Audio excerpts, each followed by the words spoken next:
గురుగారు తదుపరి కుంభరాశి. కుంభరాశి వారిని చూసుకున్నట్లయితే గత వారం కంటే ఈ వారం కొంచెం అనుకూల వాతావరణం వీరికి ఏర్పడుతూ ఉన్నది. పురుషులకైనా స్త్రీలకైనా అత్తమామల నుండి కొంత విరోధము, పరస్పర వైషమ్యం ఏర్పడేటటువంటి సూచనలు గోచరిస్తూ ఉన్నాయి. జాగ్రత్తలు అవసరం.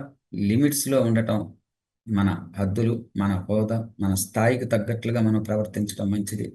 స్థాయిని దాటి మనం పెద్దవాళ్ళ మీదకి మాట్లాడటం అనేది సరైనది కాదు. అటువంటి లక్షణాలను వీరు ఈ వారం ఉండే అవకాశాలు వీళ్ళకి గోచరిస్తున్న వల్ల ఆ విషయంలో జాగ్రత్తగా ఉండటం అనేటటువంటిది మంచిది. ధనాన్ని వెచ్చిస్తారు. ఆరోగ్యపరమైనటువంటి సమస్యలు ఏర్పడతాయి. జీర్ణ వ్యవస్థకు సంబంధించినటువంటి సమస్యలు, కాలేయానికి సంబంధించిన సమస్యలు కొంత ఏర్పడే అవకాశాలు ఉన్నాయి.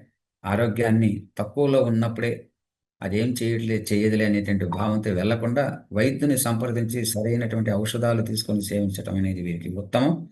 ఈ రాశి వారు దుర్గా సప్తశలోకి పారాయణాన్ని రోజు చేయించుకున్నా, వారు చేసుకున్నా, వీరు పఠించిన సత్ఫలితాలు పొందవచ్చు.